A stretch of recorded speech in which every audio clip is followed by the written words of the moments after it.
boys, man.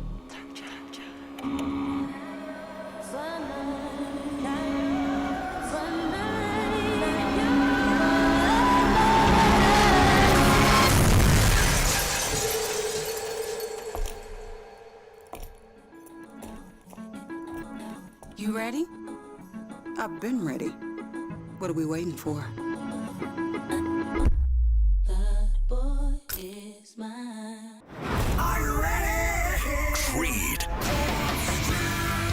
By overwhelming demand, the Summer of '99 tour returns. July 27th, FedEx Forum. With very special guest, Daughtry. And Mammoth.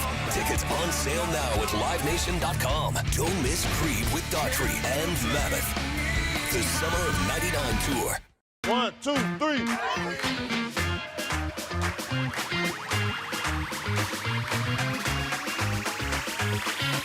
3. Ready, go.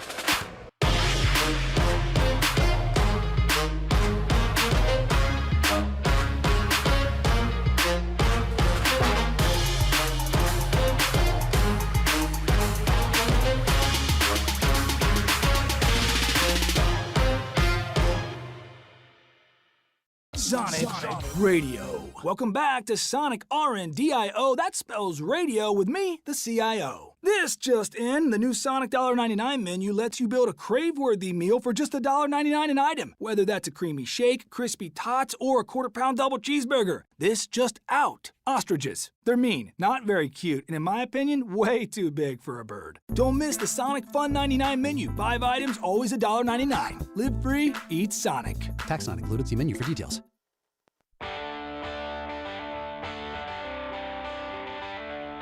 Live from the Bill Ford Tough Studio at FedEx Forum, it's the Gary Parrish Show, presented by Ortho South, on YouTube at Grind City Media and the official Grind City Media app. Now, here's your host, Gary Parrish.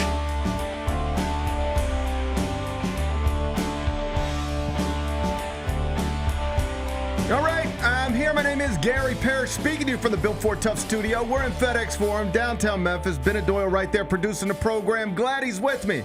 Glad you're with me. Hope you're getting through the day best you can.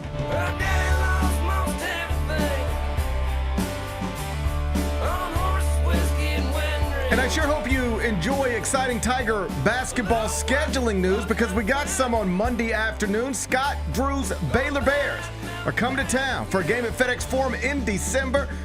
It's going to be on CBS. December 6th is the date. It'll be in the afternoon. Big time news. We'll talk about it momentarily. First, though, quickly, let me set today's schedule for you in the next segment. About 10:20. Scott Drew's going to join me. He, of course, is 3-time Big 12 Coach of the Year and the man who guided Baylor to the national championship in 2021, the future Hall of Famer again, bringing his nationally relevant program to FedEx Forum this season. I'm going to talk to him about it. We're going to do it in the next segment. When I finish chopping it up with Scott Drew, we'll take a break, come back, do 5 more things you need to know, at which point we're going to discuss 5 previously undiscussed stories. Among them, the Summer Grizz fell to the Summer Jazz last night in Salt Lake City. It was a heartbreaker. They got Bryce Sensabaugh, lost 112-111. Gigi Jackson got 27 points in defeat. Should have been 28. It should have been 28, and we should have been in overtime. Robbed of a perfect record in Summer League. We'll talk about it in about 40 minutes. Pacers president Kevin Pritchard met with the media on Monday and confirmed that Tyrese Halliburton will not play at all next season after suffering a torn right Achilles tendon in Game 7 of the NBA Finals. Pritchard also had some interesting comments about the departure of Miles Turner. I'll share them with you. We'll do it in just a bit. We appear to be one day closer to the Suns agreeing to buy out Bradley Beal. And reportedly, he wants to leave Phoenix, and this is the update, signed with the Los Angeles Clippers. If you're wondering why the Clippers might have just let Norman Powell go rather than choose to pay him, moved him, traded him to Miami, perhaps this is at least part of the answer. I'll get you updated on that situation a little later on in the show. The Detroit Tigers won again on Monday to improve to 58-34 on the season. No MLB team has a better record or bigger lead in their division. We'll spend a few minutes on that in the second hour. And the Mercury beat the Wings last night in WNBA action. Dallas rookie Paige Beckers, she was not great in that game, but she's still off to a tremendous start in her professional career. I'll share some facts connected to that with you. We'll do it during a segment we call 5 More Things You Need to Know. Then we'll eventually do GP's carryout and we'll call it a day. So that's the rundown. We got a lot to get to, but I did want to start with Tiger basketball because Monday afternoon brought about some more encouraging scheduling news attached to the University of Memphis men's basketball program, specifically that Penny Hardaway and Scott Drew have agreed to a 4-year home-and-home series that will begin next season. Game 1 of this 4-game series is going to be December 6th inside FedEx Forum on CBS. That's America's most watched network. It's the network of stars. Game 2 going to be in Waco. That'll be in the 2026-27 season. Game 3 also in Waco, 2027-28 season. Game 4 inside FedEx Forum to bring it back to Memphis for the finale.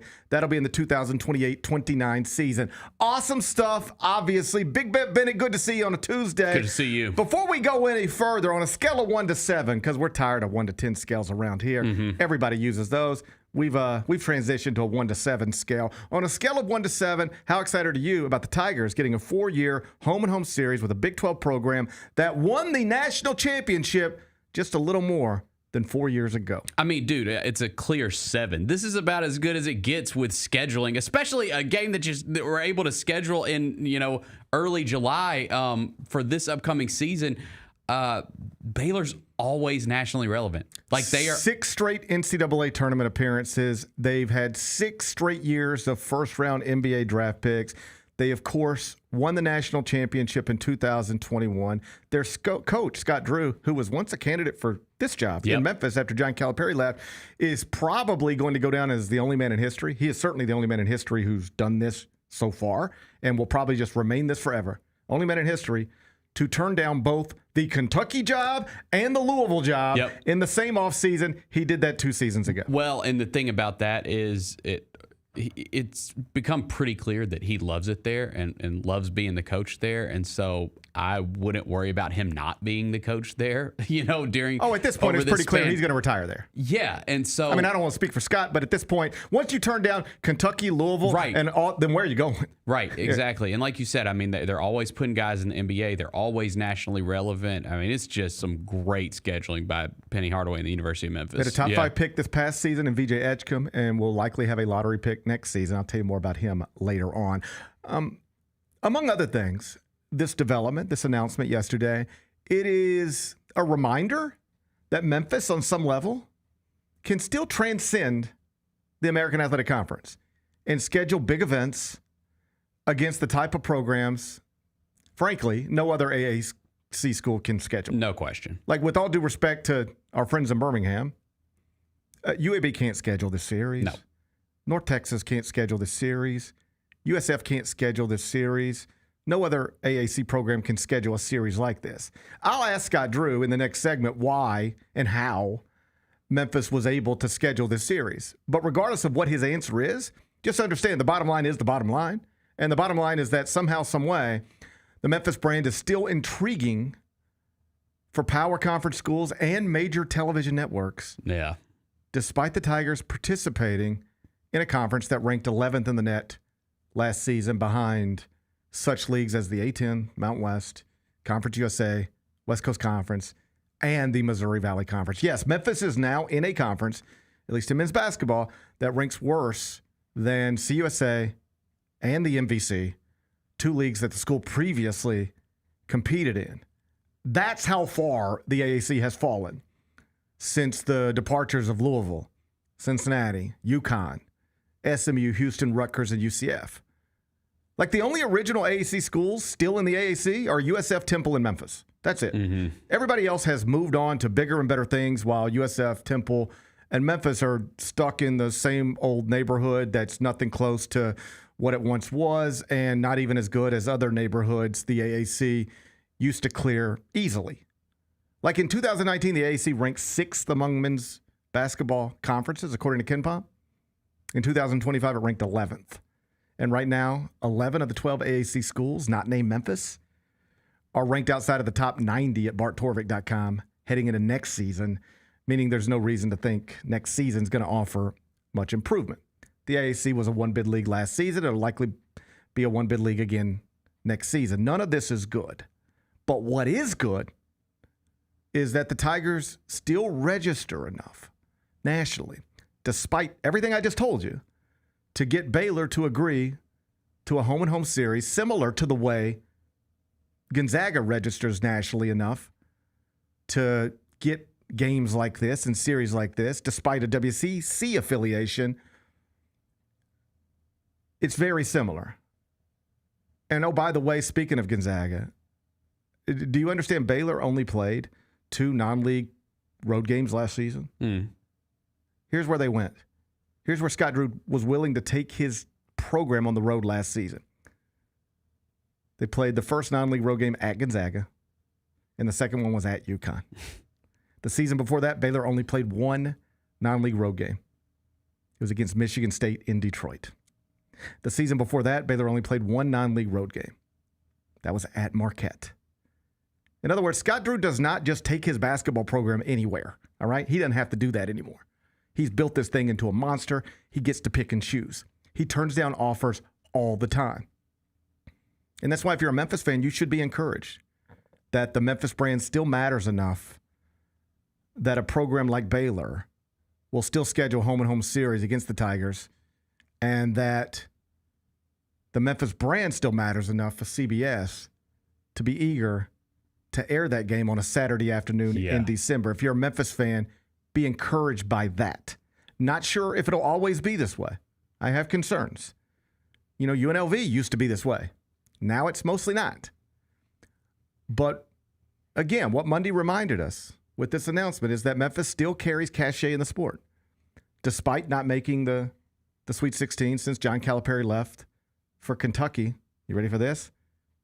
16 years ago? And now a program that won the 2021 NCAA tournament, a program that has made 6 straight NCAA tournaments, a program that has had 6 straight years of first-round NBA draft picks, is going to visit FedEx Forum in 22 Saturdays. Big Ben Bennett, in a world filled with bad news.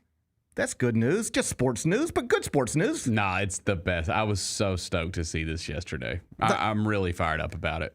Yeah. I mean, it just gives you, like, again, when you're just like the day-to-day stuff, like at the university, I mean, when you're trying to sell season ticket packages, right? And you talk about the league, like it's hard to sell, you know, it's hard to sell games against there's not a single AAC opponent. You know? There's not a single AAC opponent coming in here that any Memphis fan, or at least most Memphis fans, care about. Right, but they have done such a really good job over these past couple of years of putting together a compelling enough non-conference schedule and getting good opponents to come here and play inside FedEx Forum that it's intriguing and you want to go see those games. Don't ever forget, this is a business. Yeah. And it's a unique business because it's a historically strong business that is suddenly stuck in perhaps the worst league it's ever been in, and is also directly competing just for attention and dollars and time and everything else with an NBA franchise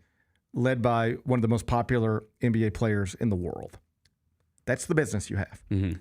It's like having a little hamburger shop, but like, you know, you're competing directly with whatever you think the best hamburger shop is every single day. Like, people can either walk right here and come get your hamburger or walk right there and come get your hamburger. And for the most part, everybody agrees this hamburger spot is the more interesting, compelling thing. Yeah. All right? That's a tough business, man. Yeah. I give John Calipari a lot of credit for this. When it became clear behind the scenes that Mike Heisley was interested in moving the Vancouver Grizzlies, there were 2 prominent college basketball markets that were interested in trying to bring this to their region. Memphis, obviously. And Louisville. And Louisville. Yeah. And John Calipari, like, got behind this. Yep. And just said, hey, I don't know if it'll be good for me and my basketball program, but it'd be good for the city. So let's do it. And you know who wasn't for this? Rick Pitino at Louisville. He did not want it. You want to know why? I don't need to be competing with the NBA, 2 nights a week, 3 nights a week. Like, there's only so many people here. There's only so much money here. I don't need to invite competition into my market. So Rick Pitino was like, nah, I don't want that. John Calipari was like, this will be good for Memphis. Like, let's bring this to Memphis. But is it good for the University of Memphis? I mean, they're playing a wonderful arena and all that. Yeah. But broadly speaking, just you're trying to get people to come to your games, either in addition to Grizzlies games or instead of Grizzlies games. And that is not easy, ever. But it's especially difficult when you have an AAC schedule connected to it, because there's nothing on there that people care about. Like, the Grizzlies schedule will come out at some point. There's going to be lots of games people care about. Right. Kevin Durant will be here. LeBron James will be here. Steph Curry will be here. Anthony Edwards will be here. Wemby will be here. There's going to be lots of things that people care about. The AAC schedule provides Memphis basketball fans with nothing that you care about.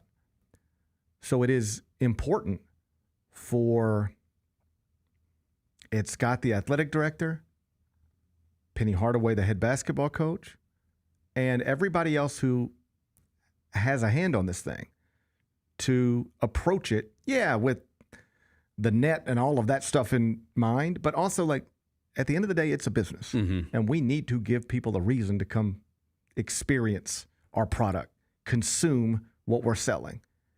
And bringing in a program like Baylor helps that. Yes. It just does. No question, man. That is it. The rest of the home schedule will be AAC games, bye games.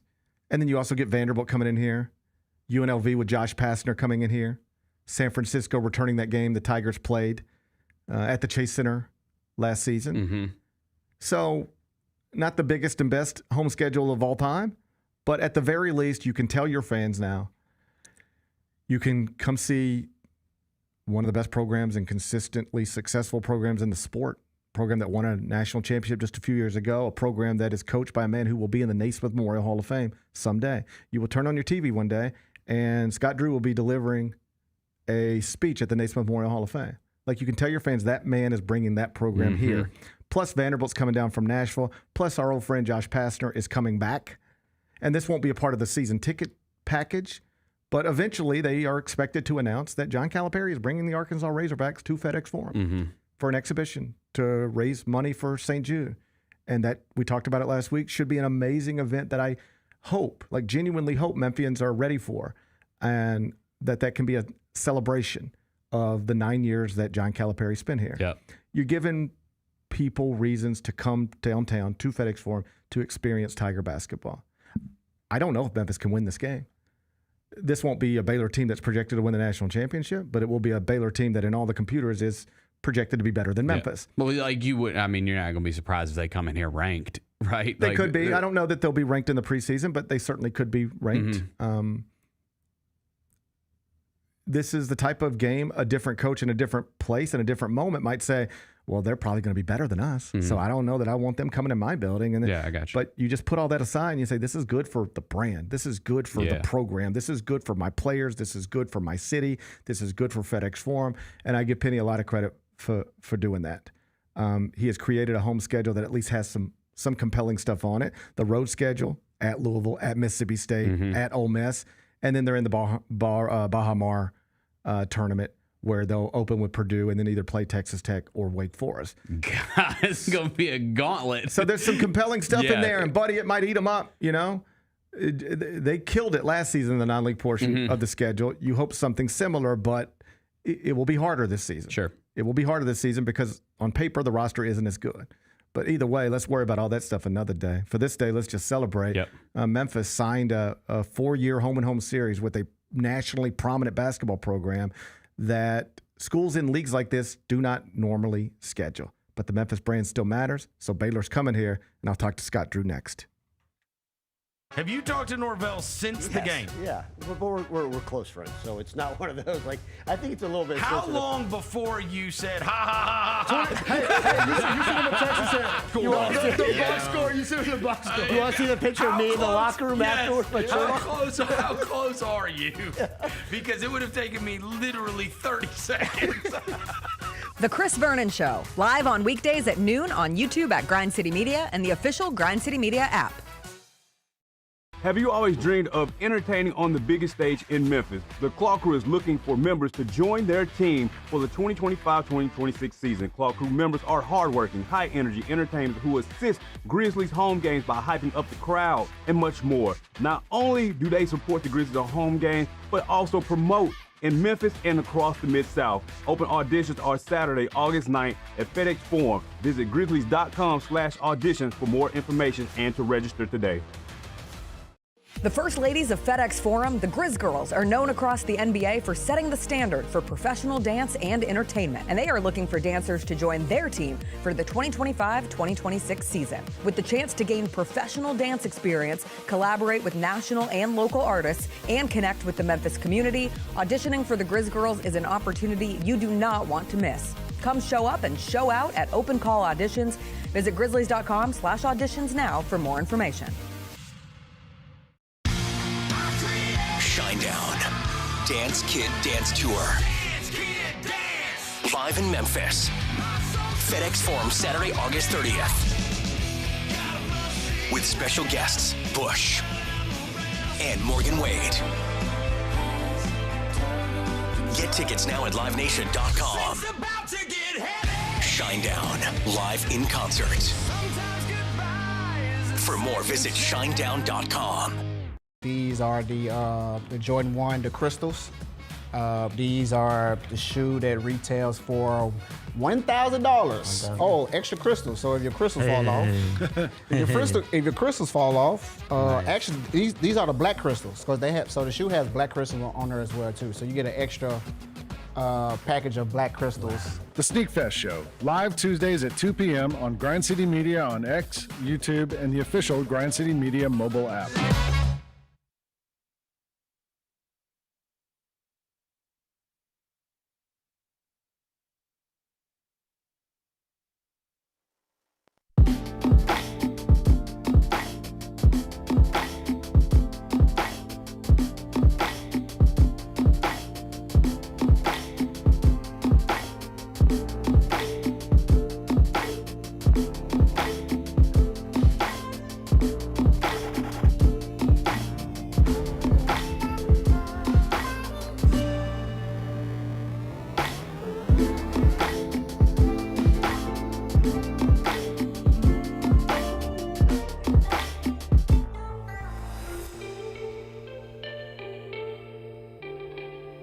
Gary Parrish Show, presented by Ortho South. We're inside the Built Ford Tough studio. Grizzlies lost in Salt Lake City last night to the Utah Jazz Summer League team. Controversial ending. Gigi Jackson was robbed. We'll get to that in the next segment. But right now, my next guest is a three-time Big 12 Coach of the Year, a man who's led Baylor to 6 straight NCAA tournaments. He had 6 straight years of first-round NBA draft picks. He won the 2021 National Championship. And the big announcement yesterday afternoon, he's bringing his Bears to FedEx Forum on December 6th. It's the start of a 4-year series, home and home, between Memphis and Baylor. I am, of course, talking about the future Naismith Memorial Hall of Famer, Scott Drew, and he joins me now. Scott Drew, it's GP. How you doing on this Tuesday? Man, I'm doing great. How are you doing? How are the Mets doing? That's my question. It's been a little up and down. Our starting pitching got banged up, but, we had a successful series against the Yankees this weekend, and we'll see how it goes from here. But you know what? I'm not going to complain when we're in playoff contention in this moment because I spent years complaining when we were nowhere close to this. So everything's good. How's Texas treating you these days?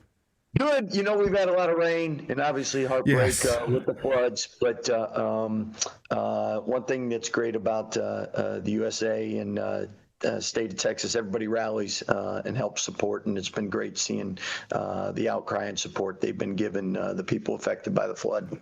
Scott, I apologize because I don't know, but how far is that place where this tragedy happened? How far is it from Waco? I would think 3 hours. Okay. Or so. I've never been there, but obviously with the news and social media, everything becomes a lot more real to all of us nowadays. It really does. And I talked about this a little bit yesterday, and I promise we'll get to basketball in a second. But like my little guys just went to a camp exactly like this like 2 weeks ago, and they went with their little friends and they were sleeping in cabins. And I just cannot wrap my head around the idea of waking up 30 feet of water, and these parents will never see their kids again. I don't mean to make it a down note, but my thoughts and like everything has been with you guys in the state of Texas, because it's been just a devastating and heartbreaking thing to watch. Period. New paragraph. Let's talk basketball. Memphis Baylor 4-year series, home and home, starting at FedEx Forum. Walk me through it. How does this happen?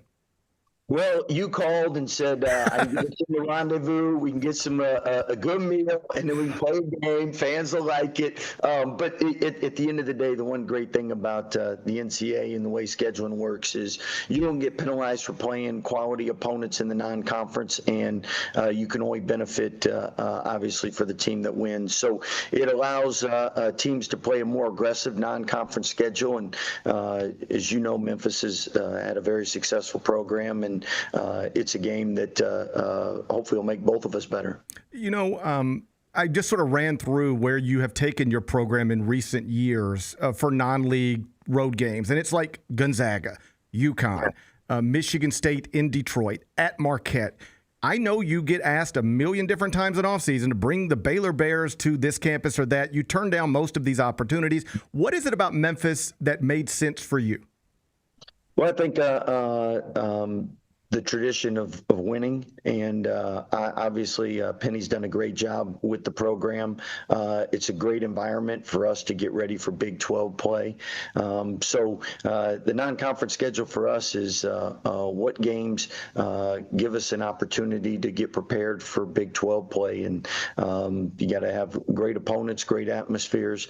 We get that going to Memphis, and at the same time we get to just see what we have to improve and get ready and get better at come season time. And as you know, what makes a great program is great players, and both of our programs have had great players. We just finished with VJ getting drafted third. That's the fifth straight year now we've had a top 19 pick, the only program in the country to do that. So I figured this thing out a long time ago. The better the players, the better the coach. So we've been blessed to have some good ones. You certainly have, and we'll circle back to that in a moment. On Memphis, you mentioned the rendezvous earlier, so I know you've been here. We spent time together. We went to the rendezvous one night when you were here, I think working a camp of some sort, and it was the year that you were recruiting Joe Jackson, so you flew into Memphis, and we spent time together. But outside of that, how much time have you spent in Memphis? How familiar are you with the city? Well, we were in the NCAA tournament. That's right. So, yeah, I mean, and at the end of the day, coaches know cities that love basketball. There was a Nike event not too long ago there, and people are always so hospitable, but they appreciate and love good basketball. And as a basketball coach, you'll love that. Let's talk about that national championship team for a second, because that really took your program to another level. Whatever questions anybody would ask, they stop asking them once you're holding the trophy.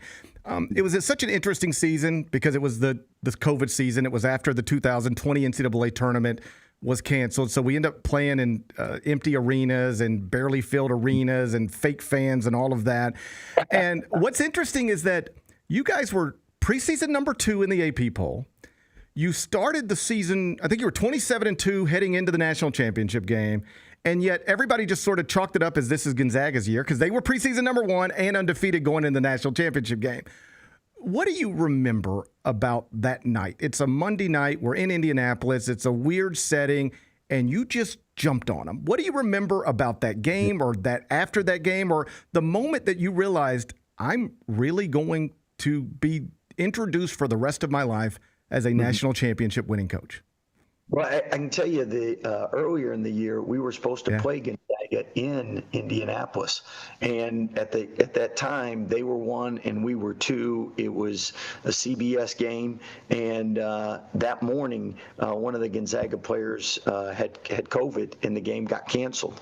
And I was joking with Coach Few because we were staying in the same hotel. We could just meet on the 7th floor in the ballroom, set up some baskets, and get this thing done right here. But amazing that we didn't play in December in Indianapolis, 1 versus 2. It ended up, God worked it out for us to do it at the end of the year. And that game going into it, I mean, you think about back to Indiana, in 76, the last team to be undefeated. And obviously that Gonzaga team was tremendous. But that was one of those games that we were excited to play in December. We had to wait to the end of the year. And really, the 2 games we lost, we were coming off of COVID. And again, how God works things out. In that bubble, you get tired of spending time with each other, but we had just all been where you'd been separated by yourself in isolation. So we were all excited to be out and about and be with each other and be stuck in the bubble. So if anyone ever has a situation, we have the book on things to do in the bubble. And obviously, hopefully we're the only team to ever win a national championship in a bubble, because fans make sports so much better, as we all know. Although I think officials like the cutouts because they really don't get on them very hard. Well, let's hope, just for the sake of hope, that nobody ever has to figure out how to make good time in a bubble again. Let's hope we never find ourselves in a bubble again. You mentioned that game you guys were supposed to play with Gonzaga in December. It gets canceled, if I remember correctly, not long before tip-off. I remember you were on CBS talking to Bill Rafferty or somebody. And subsequently, after the national championship game, Mark Few has said, I wish we would have played that game because we would have been better equipped to know what we were dealing with. They might have beat us anyway on that Monday night in April, but he said something along the lines of, during warm-ups or in starting lineups, I looked across and Davion Mitchell looked like he was ready to go to a fist fight. And my guys thought they were going to a basketball game. We thought we were playing a basketball game, and they thought they were going to war, for lack of a better term. What did you see in your guys that night that they were clearly the more ready and just capable team? Well, I think it starts with, like you said, going in the season 1 versus 2. So 2's always excited to have a chance to play against number 1. And then in December, we didn't get that opportunity. So I think all season long, we had our eyes on Gonzaga.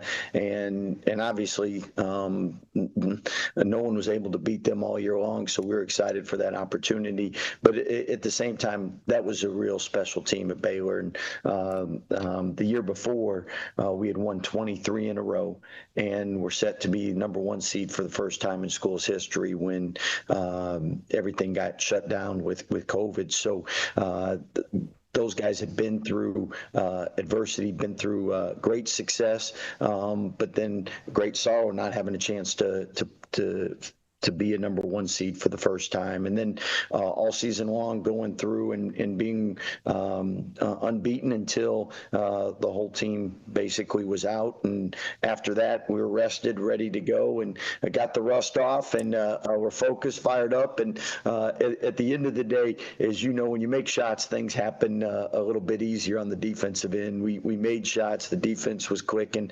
It was a special game. But as a coach, you know that whenever you're playing against a team like Gonzaga that year, there's no let up. So you're dialed in for the full 40. And I think until the last minute when the subs entered the game, that was the first time when you knew, you know what, we're going to be the first school in the state of Texas to win a national championship since Texas Western in the movie Gory Road. So that was exciting. So you win the national championship. Subsequently, you are eventually a candidate at a place like Kentucky. This is the blue bloods of blue bloods. You pass on that opportunity. You're a candidate at a place like Louisville. That's about as good as it gets. You pass on that opportunity, and you now find yourself running one of the more consistently successful basketball programs in the sport, and you do it, and I think most people understand this, but I know we have younger listeners and younger watchers who they know Baylor is one of the best programs in the country right now. They know Scott Drew's a future Hall of Famer, but they don't know the whole story. Where you came from, what you took over, how it got going initially. For people who don't know, you took over a program that was engulfed in scandal, perhaps the biggest scandal in the history of men's basketball as it pertains to what we're talking about. There's NCAA punishments coming down. 1 year, you're not even allowed to play a full schedule. It's traditionally a hard power conference job. Impossible given what you took over, and you built it over a long period of time into this. That is a movie, Scott. We can make a movie about this, no problem someday, and everybody draws inspiration from it. Are you in a place in your life where you're capable of appreciating that, or is it too in the moment you can't get caught up in looking at everything you've accomplished, and because there's always a next challenge? How do you balance all of that stuff? Great question. First, it's a we because, as you know, in sports, it's a we to win. So from the administration, fans, community, school, and then obviously the players all buying in and putting the team first. What you do though in sports, as you know, it's like shaving. My dad always said, you miss a day, you look like a bum. So with us, it's on to the next. And if you're not recruiting, if you're not helping your team develop and get ready for the next season, and that's the great thing is in sports, you're only as good as your last game. So you're focused and prepared for that. With that, one thing that is great being at a place for an extended amount of time, and Coach Izzo's the longest tenured at a Power 4 school at 30 years, and then Coach Self and myself have been blessed to be at Baylor in Kansas for 22 years. But you get a lot of the past players come back, and when they come back, and now all of a sudden they got 2-3 children. In fact, we're getting to the stage where we're going to start recruiting some of these guys. So you're getting older then, and the fact that me and you remember when we first took over here, because we wrote the book also as the only school to have a half a season.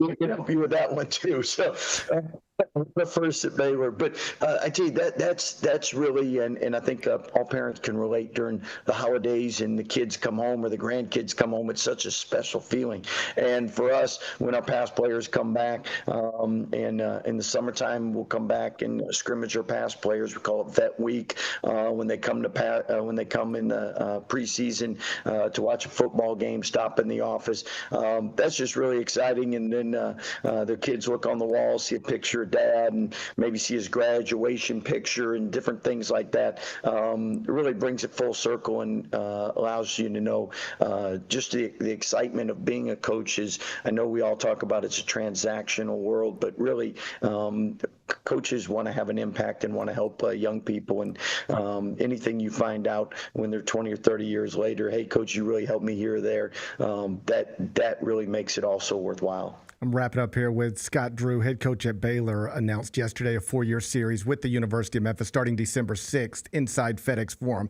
Last thing before I let you go, and I appreciate your time on this summer morning. You mentioned players coming back, and you've had 5 straight years of guys selected in the top 19. This past year, that was obviously VJ Edgecombe in the top 5. You've got another 5-star prospect on the way, Tunde Yesufu, who, if things go as planned, is likely to be your next lottery pick. He will be inside FedEx Forum on December 6th. What will we see when we see this young man from West Africa who moved to the United States just before, I believe, his freshman year of high school? Well, Tunde is somebody that is gotten a lot of comparisons to Anthony Edwards from the standpoint physically very strong, very athletic, won the McDonald's slam dunk contest, but somebody that really is and values the defensive end. He can be an all-conference defender year one, and that's really rare for freshmen because, one, to know the importance of it, 2, to have the physical ability because, as you know, 18-year-olds aren't aren't as strong as 22 or 23-year-olds. That really, with the athleticism, separates him. Offensively, he's the state of California's all-time leading high school scorer, so he can get buckets. But really, the ability to be a two-way player and want to be a two-way player gives him a chance to be another one and done. We look forward to seeing him. That's Scott Drew, head coach of the Baylor Bears, 2021 national champion. Scott, I'm not important enough to speak on behalf of all Memphians, but I think I can say this. People here are excited about this. You don't have to bring your program everywhere you bring your program, and yet you're willing to bring them here in December, the 4-year series. Tiger fans are excited. Thank you for doing that. I look forward to seeing you when you get here, but even before that, in a couple of weeks, I guess, in North Augusta, South Carolina. It sounds great. See you, GP. Appreciate all you do for college basketball, my man. You're the best, Scott. I appreciate you. Thank you so much. Bye-bye. That's Scott Drew, head coach of the Baylor Bears, bringing his program to FedEx Forum on December 6th, the start of a 4-year series. Year 1 in Memphis, year 2 in Waco, year 3 in Waco, and year 4 back at FedEx Forum. That's one of the best basketball coaches in the sport. And I say this all the time, like the best compliment I can give a basketball coach who works at the collegiate level is that if my son were a Division I athlete and being recruited by the best basketball schools in the country, that's one of the men I would be very comfortable with my son playing for. Yeah, for sure. He said a couple interesting things there that really stood out to me. The one was because I do think that there is a bit of a no, I'm not. Listen, I love my school. Love the University of Memphis. I love that, like you said, they are still recognized as this big brand that can play this game on CBS. But again, he doesn't really bring his school to that many places. And he mentioned wanting to play at places that that recognize the importance of college basketball and that appreciate basketball, cities that are basketball cities. So I thought that was cool. I think, and I don't want to speak for Scott, and perhaps I should have just asked this, but I think before it's even brought to him, it's like, it's not as simple as, do you want to play Memphis? Yeah. It's, do you want to play Memphis, and we can put it on CBS. On CBS, yeah. The other thing, too, that he said that I thought was cool was wanting to get his school ready for a Big 12 schedule and being able to play in an environment like this. Like, listen, there's a chance he could have a nationally ranked team coming into this Memphis game. I think that they'll probably have a good chance to win it. It could be hard. Who knows? We'll see how Memphis looks. But the fact that he knows that the environment here is going to be able to help his team, I thought that was a pretty cool comment. And then for people who maybe aren't familiar with Baylor basketball, they just built a brand new on-campus arena a few years ago, and it's beautiful. Just awesome. So I know some Memphis fans travel to road games. You'll love that one. And just it'll look the right way on TV. Yeah, that's right. On December 6, 2025, Memphis will play a basketball game inside FedEx Forum.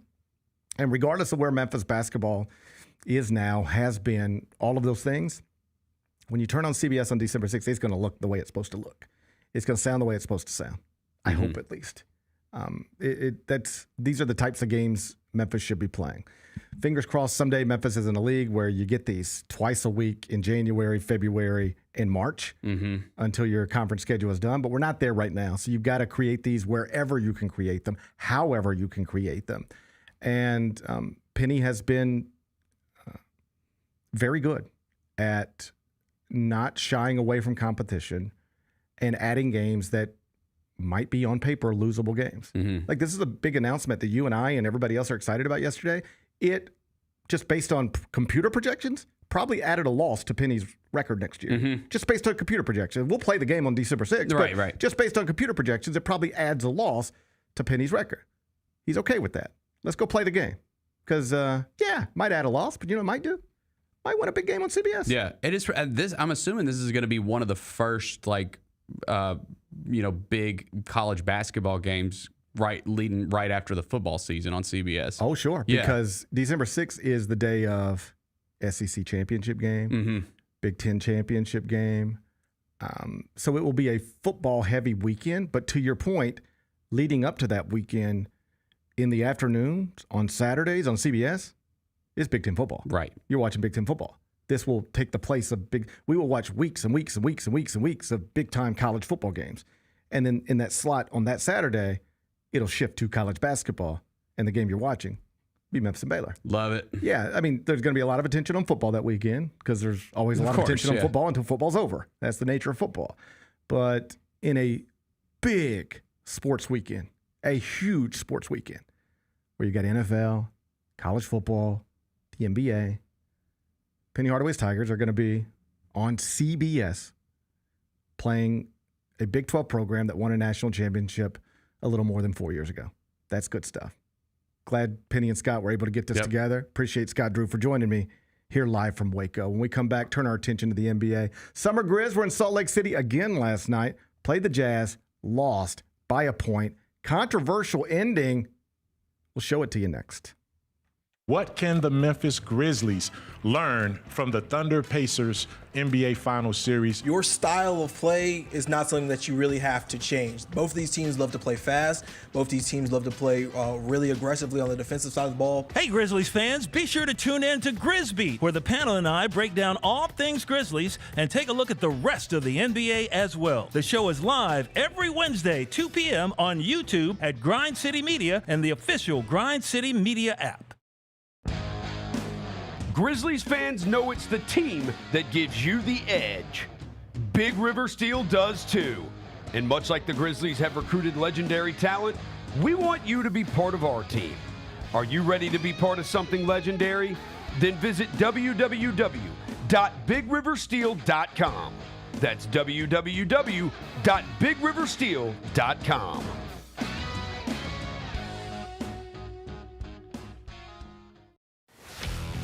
Let's face it, there's a lot of trash talk in basketball, but the great teams let their performance do the talking.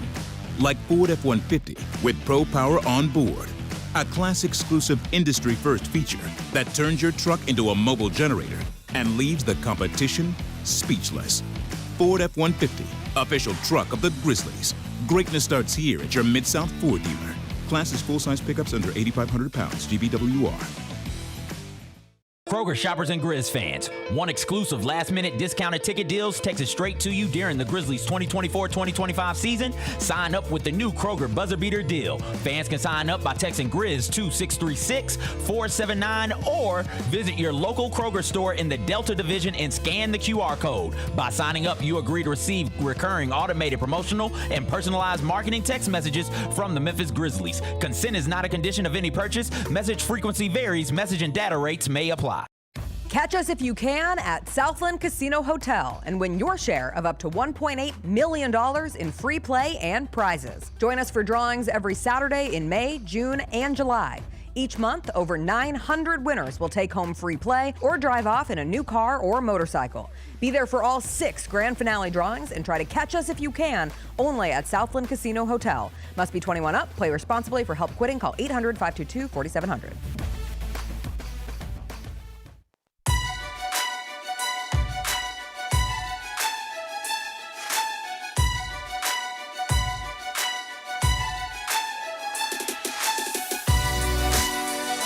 Orthopedic injuries can be unpredictable, unforeseen, and unscheduled, and Ortho South understands this better than anyone. Since your injuries don't make appointments, you don't need to either, and that's because Ortho South welcomes walk-ins during the weekdays, in the evenings, and even on Saturdays. So next time an unforeseen injury makes an unscheduled appearance in your life, visit orthosouth.org to find your urgent care location. Just walk in, and Ortho South will take care of everything, especially you. Learn more at orthosouth.org. That's orthosouth at orthosouth.org. Now I got 5 more things you need to know. Number 1. Final score in Salt Lake City.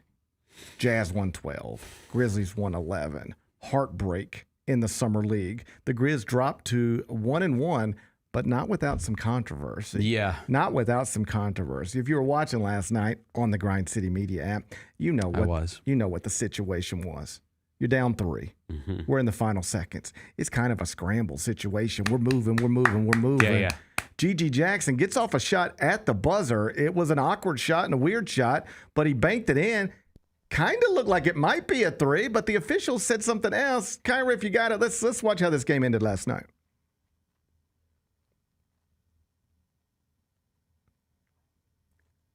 That's banked in. Let's go to overtime, Bennett. Let's go. Let's go to overtime, Bennett. Gigi knew it. Yeah, he knew. He's Let's go to overtime then. Let's play some more. But the officials, you know what they said? What did they say? They said that's a 2. And I know you don't know much about state capitals, but I trust you know simple addition and subtraction. Mm-hmm. You're down 3. Mm-hmm. You make a 3. But they only call it a 2. Game over. Game over, Bennett. Game over. Disappointed.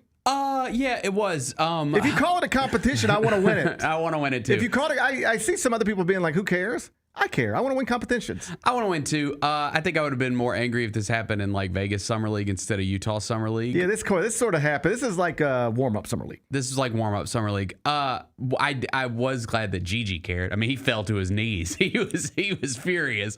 I'm glad he cared. Well, you just want like that's a game-tying shot that sends it to overtime. You want it to be accounted for that way. It was clearly a 3. Like I've seen like people do the close-ups of his foot. His foot was behind the line. In fairness, watching on television or the app, you can't tell live. You can't tell, but I've seen people like post pictures. I had no idea. Watching live, I had no idea. I had no idea either. They clearly got a little home cooking last night. And listen, that's I if you want to make the argument we ain't got time for overtime in Utah Summer League, like we got things to do, I can accept that. But like I just said, I'm glad it mattered to Gigi. Yeah. Like that's to see, again, he was mad and he was like, review that. Like, come on. He was having a great game. 11 of 18 from the field, 27 points. And if you like want to get serious for a second, okay, they got screwed on a toe on the line or not on the line call at the buzzer, and it cost them the opportunity to win the game in overtime. I would prefer to just it's a competition. Mm-hmm. I want to see the officials get it right, and if they got it right, we'd be tied headed to overtime. It's not the biggest deal in the world, but I'd prefer to officials to get it right. Yeah. All right? Take that set aside. Gigi's looked the part, and you need him to look the part. You want to believe in him again. You need to believe in him again. Yes. I mean, A year ago today's July 8th. July 8th, 2024, we believed in Gigi Jackson. Mm-hmm. July 1st, 2025, people got big questions about Gigi Jackson. July 8th, 2025, still questions, sure, but you're seeing what you want to see in Salt Lake City at least. No doubt. You know where I stand on the guy after the season ended. I said I hope they don't give up on him because I do think that there is something there. He's still so young, and I mean, he's just like, you see the talent. Like, you see it in that game last night. Just his offensive ability. I mean, he's just blowing by dudes, two-hand dunks. Like, it's... If he never something is there. Like, there is definitely something there. Just, is he going to be able to tap into it and reach his full potential here in Memphis? He was the number 1 high school player in his class not too long ago. Okay, there's been something there for a while. Yes. It's the talent. The talent, you see it last night. You saw it in spurts in that injury-riddled season 2 seasons ago. But he does, by all accounts, and I'm not saying this to be mean, we're talking plainly here. Mm-hmm. He struggles with maturity and focus and those types of things. Like he irritates his coaches. Mm-hmm. I'm just speaking plainly to you. He irritates his coaches because they all love him and they like his smile and they're obviously wowed by the talent. But the other stuff has got to get there. And that's the key. He's still young. You ready for this? I can say things like he struggles with maturity and also say this. You ready? Mm-hmm. When I was his age, I was probably less mature than him. All right? When I was his age, I also struggled with maturity. Same. I also struggled with focus. Probably way more than he does. Probably way more than he does. Right. And with way less pressure. Right. Nobody was watching me or cared about anything I did. Everybody's watching him and cares about everything he does. All right? It's easy to forget sometimes that these guys aren't just basketball players. Mm-hmm. They're young people learning about life in struggling in the same ways other young people who are non-basketball players struggle in some cases. If the craziest thing you ever hear about a one-and-done basketball player heading into year 3 who reclassified and is even younger than he otherwise would be for this moment is that they struggle with focus and maturity, like that's not incredibly unique. You'd love for him to be like Wemby. You'd love for but that is the difference between somebody making it and not. Michael Beasley can match anybody talent for talent in his prime when he was young. People forget this. Nobody forgets that Kevin Durant was amazing at Texas in the Big 12. Nobody forgets that. Michael Beasley came in the year after and broke a lot of his Big 12 freshman records. Michael Beasley was awesome. Michael Beasley struggled with focus and maturity, and his career just never went where it should have been based on the ability that he possesses. You hope that's not the case for Gigi, that the other stuff that needs to catch up with the talent catches up eventually. I can't speak to it or promise you anything, but I just know that's the thing. That's the thing. Yeah. If he doesn't become what his talent suggests he can become, it will be because the other stuff wasn't there. He might just be playing well in Salt Lake City and this other stuff's just not there still. I don't know. Yeah. But like we've watched 2 games. He's been impressive in both, and last night especially impressive. He wasn't Bryce Sensabaugh, but he was Bryce Sensabaugh was great. 37 points. Yeah. For the former Buckeye. Yeah, and I mean, listen, Gigi, like there was a couple plays defensively, like that's obviously going to be a concern. But if he can just be serviceable defensively, I really do just I think he's got a chance to be a good rotation NBA player, maybe more. Who knows? His talent suggests he should be even more than a good rotation player. His talent suggests he should be more than that. But we'll see. Yeah. Either way, in Salt Lake City, 2 impressive performances, and we've got Game 3 tonight. Can I tell you my other favorite part of last night? Jemai Meshack makes his debut, fouls out till you get 10 personal fouls. I love that. And if you don't think that wasn't intentional, you are so wrong. He did that on purpose, and I love it, dude. We'll see, right? Like, I would assume he's probably going to spend a lot of time in South, and he's still got to earn his two-way and whatnot. But I would assume if he's part of the organization, he'll spend time in South Haven this year.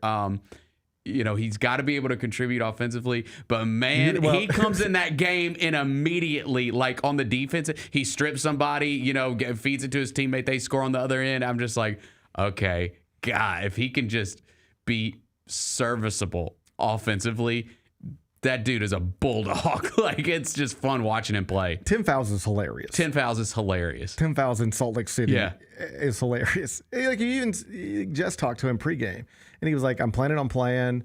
I'm ready to play. Hadn't really practiced. Don't really know anybody. Like, if you gave him pop quiz, name all your teammates, 5 minutes before tip-off, he doesn't know all this is. Right? There's no way he knows all this is. Yeah. Just jumps in the game, fouls 10 times. Right. Yeah. No, and he still had 9 assists last night. Like he it is time he was able to put some numbers up in the box score. You say he needs to be serviceable in offense. Like, I would love for him to be serviceable. He really just needs to be able to make an open shot. Yeah, that's it. Just Can he hit a corner 3? Yeah.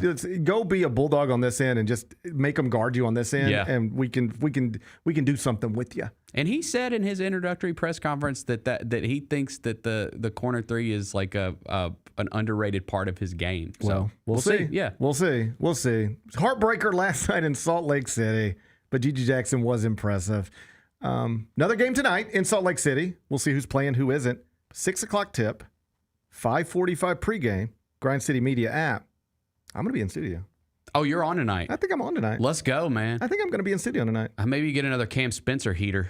He got going. Man, he got going. I was like, okay. He can get going. Like, don't ever forget he scored like 50 down in South Haven. That's right. All right? He can get going. Yeah. With him, I'm just a little concerned with him that he's a small non-point guard. And that's just a hard thing to be. Yep.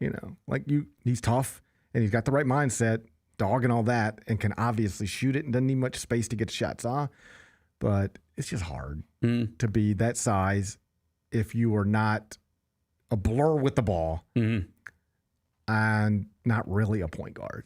That's a hard thing to be. He's trying to be something that is very hard to be. Yep. Which is a undersized, non-point guard, non-elite athlete. Like, if I just describe somebody that way, 99 out of 100 times you're going to say, they can't play in the league then. But bet against him if you want to. Right. Because he's made of the right stuff. Yeah. There's no doubt about it. He's wired the right way. And when he does get going, he gets going. Like, he was just popping off pretty quickly last night. Yeah. So that was encouraging as well. There's been lots of encouraging stuff. First 2 games in Salt Lake City, and we'll get another one tonight, 5:45 pregame, Grind City Media app. Number 3. Kevin Pritchard, president Indiana Pacers, spoke to the media yesterday and confirmed what we've all assumed, but still, hadn't heard it officially yet, but he made it official yesterday. We'll see how the rehab process goes for Tyrese Halliburton. after rupturing his Achilles in Game 7 of the NBA Finals. But no matter what, if you hear in December, January, February, sources close to the Pacers said Halliburton's rehab is going great. It's the best Achilles rehab anybody's ever seen in the history of the world. He's not playing next year. He's done. They're not putting him back out there. And Pritchard did say, like, it's tough how this happened. Yep. You know, Tyrese, I don't know if you saw this, but has said since the injury that he would do it again, like 100 out of 100 times. He would never not play in that game. Because you're right there. I just think the circumstances are so different in that situation. You're right there. It's one more game. This is where I struggle. I usually on any topic, give me a few minutes to think about it, and I'll go through every angle, and I'll be like, okay, here's what I think. If you ask me, should Tyrese Halliburton have played in that game? I don't know what the answer is. Obviously, the correct answer is no, because this is what it caused. And Pritchard was asked about that. If you knew this would be the result, it's sort of a weird hypothetical, but it's interesting to think about. What if you knew, think about this for a second. What if you knew you would win Game 7 of the NBA Finals? This was put to him yesterday by playing Tyrese Halliburton. But in that game, he would rupture his Achilles and be out for the entire next year. I'm telling you, you would win the game, but you would lose Halliburton. You know what he said? I would sacrifice the game. Because I just don't want that young man having to deal with this. Yep. And I would rather him have the career uninterrupted by devastating injury than have a banner. Yeah. And I don't know that every Pacers fan would even agree with that, but I thought it was an interesting thing to say. I would not do this again. If I knew this was the outcome, even if somebody whispered, you will win, but Tyrese will need Achilles surgery, I'd rather not win. Let's go try to win it next year with a lack of calf soreness that leads to an Achilles rupture. But he's like, I would do it again. But here's the problem. You know what Tyrese Halliburton says? I would 100% do it again. Right. I would play again. It's so hard because it's easy if you're Steph Curry and you've got a hamstring problem, you just can't play. Nothing you can do. Right. Tyrese Halliburton played in Game 6. Didn't play well, but he played. So you can play. It's like you can play, and it might end with no incident whatsoever, and you might hold the Larry O'Brien trophy at the end. But there is an increased likelihood that you will suffer an Achilles injury and be out for the rest of this game and all of next season. What do you do? That is so hard. I think now, though, because of what we saw in these playoffs with those three guys all with the Achilles injuries, it won't happen. Going forward. The teams will shut guys down with the calf soreness almost always. 100%. Yep. And it does almost always happen in the regular season. It's just when we get to the playoffs, we feel like this is too important. Let's see if we can push it. Right. And I do think what happened this playoffs, not just to Tyrese, but to Dame and to Jason Tatum. 3 superstars suffering the same injury under very similar circumstances. I think you're exactly right. You will read this story next postseason. Star player or important player, let's just make it important player for this playoff team has calf soreness, a calf strain. He wants to play. The franchise will not allow him. That's going to happen. I agree. That's going to happen. And I think if Kevin Pritchard, the exact same situation were to arise next year, heading into Game 7 of the NBA Finals, or even Game 6, Game 5 of the NBA Finals, it's a calf strain to a player who's important. What do? Won't play. Right. They will not play him. This changed the way we handle these things. This postseason did. On the day of Game 7 of the NBA Finals, I didn't really hear many people screaming, this is crazy to let Tyrese Halliburton play under these circumstances. If it happens again, you will hear most people screaming. Yep. This is crazy to let this person play under these circumstances. Pritchard also had some interesting comments about the Miles Turner departure. You know what he said? I didn't hear it whatsoever. Did not see it coming. Just didn't. It's like, call me stupid if you want to. We were not concerned about the Bucks. Just did not see it coming. They asked him, how did you hear about it? Miles Turner was drafted by the Pacers. Right. He's been there. Like, this is like the Mike Conley of the Pacers. Right. Kevin Pritchard, how'd you hear Miles Turner's going to Milwaukee? Shams tweeted it. Wow. Didn't even talk to the agent, didn't tip him off. There was no conversation. hey, Kevin, if we can't get this contract in place, I'm leaving. None of that. Just like we were negotiating in good faith. We intended to bring him back. We were willing, whether they're telling the truth or not, he said on the record, my owners were willing to go into the luxury tax. We were willing to keep him. We were negotiating in good faith, and we did not think the Bucks were a real option. So here's where it gets twisted up. Every front office does this. You go, okay, we got a guy going into free agency. Who even wants him? All right, where does he fit? Okay, of those franchises, who has the money to even pay him? And then you just keep walking it down the line. Then you figure out who we need to be worried about. Well, you look at the Bucks and you're like, well, they just lost Dame Lillard. They might be trading Giannis. Either way, they're not competing for the Eastern Conference next season, in theory. They don't have any money to offer him anyway. We're not worried about them. It seems to never have seriously set in with them that, well, one thing they could do if they wanted to is just buy Dame out, stretch him over 5 years, free up that cap space, and then hand it to Miles Turner. They didn't consider that was a likely thing because no one's done that. Yeah, it's never historical. Happened. Yeah. Nobody's done it. Right. And by the way, as of a week ago, nobody had done that. And now we'll get to the story next. The Suns are getting ready to do the same thing. Yeah. We went from nobody's done it to, well, if they'll do it, I guess we'll do it. Yep. And I don't think it's going to be smart in either situation. I don't either. But it is something that's happening in unprecedented ways. So, just an interesting press conference from Kevin Pritchard yesterday. I regret putting Halliburton on the court or allowing him to be on the court. If the same thing happened again, we would not do it. We would not do it again.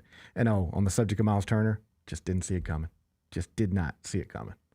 I think you just assume that you're the guy that's been there and that you assume want to be there is you're going to work that out, even if it's taking a little longer than you would have. Here's the thing. Anticipated, yeah. Guys get on one hand, I guess, but you shouldn't be assuming anything.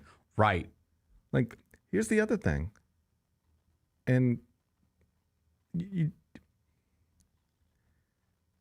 think somebody's happy where they're at, they've been there a long time, but you better be sure of that because sometimes you're at a place for a long time. I've spent lots of years at some places. You start to feel, I don't want to project, but you can start to feel like, well, do they even there's a big difference. Yeah, I've been here longer than anybody. Well, let me put it this way. This is what I mean. There's a big difference between, hey, you've been here for a long time. We love you here for a long time. Good to see you again. Whatever. They view you a certain way. And now here's another franchise who's saying to you, we would kill for you.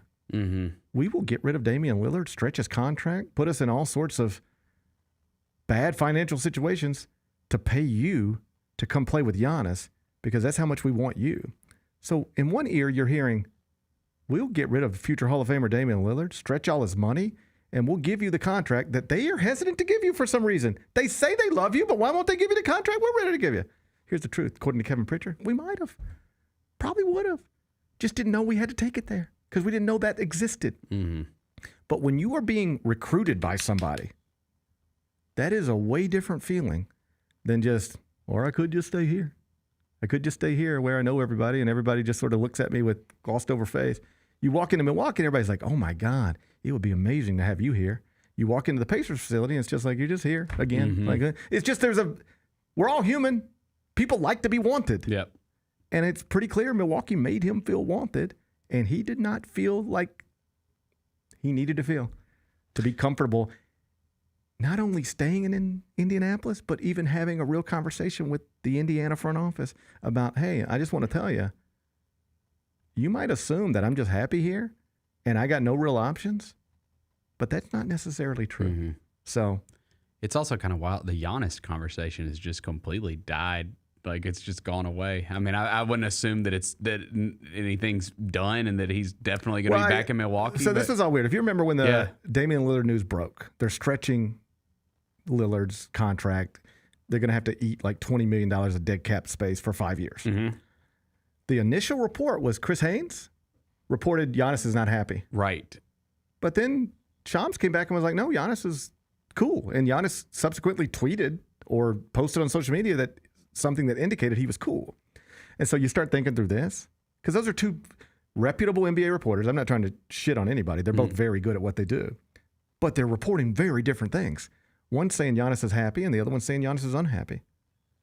Well, I'm not telling secrets here, but Chris Haynes breaks a lot of the Damian Lillard news over the years. Yes. He's got a story I remember reading during the playoffs. He's at Dame's house. That's right. He's reporting from Dame's house. So who do you think he heard Giannis isn't happy about this? Dame. Probably. Yeah. Probably. Yo, man, they just stretched you. What does Giannis think? Man, I bet Giannis is pissed. I don't think, because you know what Giannis is probably saying? This is what you tell your friends. Man, I can't believe they did that. Yeah.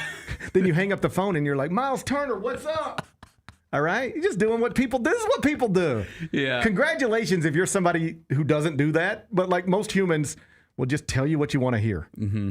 And then they'll tell you what you want to hear. And this is how we get along, mostly. We just tell each other what we want to hear all the time. All right? So I don't have any doubt. Chris Haynes is like, damn, what's going on? Man, I'm blindsided by this. How's Giannis? Man, Giannis is pissed. So Chris Haynes is like, oh, Giannis is pissed, according to sources. Mm-hmm. And then it's like, well, Giannis might have said, man, damn, this sucks.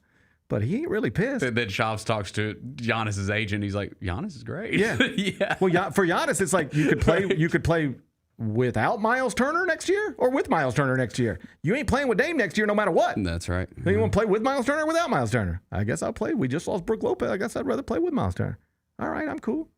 The problem for the Bucks is that Giannis can be cool right now on paper, but let Miles Turner sprain an ankle in the opening week. They start 2-11. That you could just raise your hand and say, all right, it's time to go. You can't pay anybody. You can't pay anybody. You just stretched out Dame's money, and the Miles Turner thing ain't working. So if I were a Bucks fan, this is what I would fear. Yeah, Giannis is fine now, but if any point in the next year or two, he just decides he's not and asks for the trade or demands it, well, then we're stuck with Miles Turner, got all Dame's dead money, and whatever we get back for Giannis. The only reason you stretch Dame and get Miles Turner is because you're trying to make it with Giannis. Then he says, I'm out of here too. Now you got all this dead money on the books for 5 years and no Giannis. Yeah. That's where I'm scared they're going to end up. Yeah. But as they say, it ain't my problem. Number 3. We are apparently, reportedly, 1 day closer to Bradley Beal being bought out by the Phoenix Suns. And the latest reporting has him with his eyes on joining as a free agent the Los Angeles Clippers. So this is all interesting. Just yesterday, Norman Powell is traded to Miami from the Clippers. And people are like, oh, Norman Powell, he's pretty good. He's a top 3 player on the playoff team. And why? And then you see the reporting, well, he's in the final year of a contract. The Clippers are unsure if they want to sign him long-term, pay him what you'd have to pay somebody coming off a borderline all-star level season. And so they'll move on. And then you find out literally that same night, Bradley Beal might be willing to go to the Clippers on a vet minimum deal, which is $3.9 million, because he can get all the rest of that money from what Phoenix is going to be paying. From Phoenix, right. So if you're the Clippers, think about it from this perspective. Would you rather have Norman Powell at an elaborate, enormous salary, or just Bradley Beal and $3.9 million? Oh, God. I think Bradley Beal. I think I would rather have Norman Powell than Bradley Beal. But when you attach the salaries to that's it. Just give me the $3.9 million, 17-point game scorer who shot roughly 40% from 3 his whole life. Yeah, if all's equal, I want Norman Powell. Because here's the thing with Bradley Beal. He is not what he once was. He is a problem on the defensive end. He's not bad. He's only talked about that way because of the contract. The contract is bad. He's not bad. He's a useful NBA player. The contract is ridiculous, and the no-trade clause complicates all of it. But it appears now that he has been so reluctant to waive it that the Suns are just going to buy him out and stretch him, exactly like what Milwaukee just did with Dame. And then the reporting is that the Clippers are in a position to just scoop him up and add him to that roster for $3.9 million. Yeah, I mean, I think if you come into next season, if the choices, if you're asking Clippers fans, like, would you rather come into next season with Norman Powell or Bradley Beal and John Collins? I think they're all going to say Bradley Beal and John Collins. And we talk about all the time where, you can build through the draft like Oklahoma City has, and obviously they traded for their best player, but like you can build an NBA champion anywhere, right? Even in Memphis, Tennessee. We can do that here. You can't do that in Major League Baseball, where you can just build a champion anywhere. You can't build one in Pittsburgh. Can't build one in Cincinnati, not under the current way things are done. But you can build an NBA champion anywhere. But where certain franchises and markets do have real advantages is in moments like this, where Damian Lillard and Bradley Beal can literally pick their next destination. It costs almost nothing for the new destination, and the former team picks up the bulk of the salary, which is going to be around $50 million. Mm-hmm. Like the Suns and the Bucks will be paying around $50 million each to Dame and Bradley Beal, and their new teams, whenever they reach agreements with, will be paying like $3.9 million. That's it. Bradley Beal's going to go to the Clippers, it appears. That's the reporting. That's where he wants to go. Well, that's LA. And if you look at these recent buyouts where people are bought out of their contracts and then become free agents and they can sign for vet minimums, like a lot of them, you know where they go? Clippers. LA. People just want to be in LA. Yeah. So you might be able to tap into this if you've got, a LeBron in Cleveland once upon a time. But outside of that, these guys are going to pick the Miamis and the LAs and the Phoenixes and the places where they prefer to live. And so that is where an LA just has a real advantage over, a Sacramento or a Memphis or an Oklahoma City. Unless it's very unique in specific circumstances, there's never going to be a future Hall of Fame level guy who abruptly becomes a free agent because his contract gets bought out and he's like, yeah, and Memphis is where the place I want to go now. Or, New Orleans is the place I want to go now.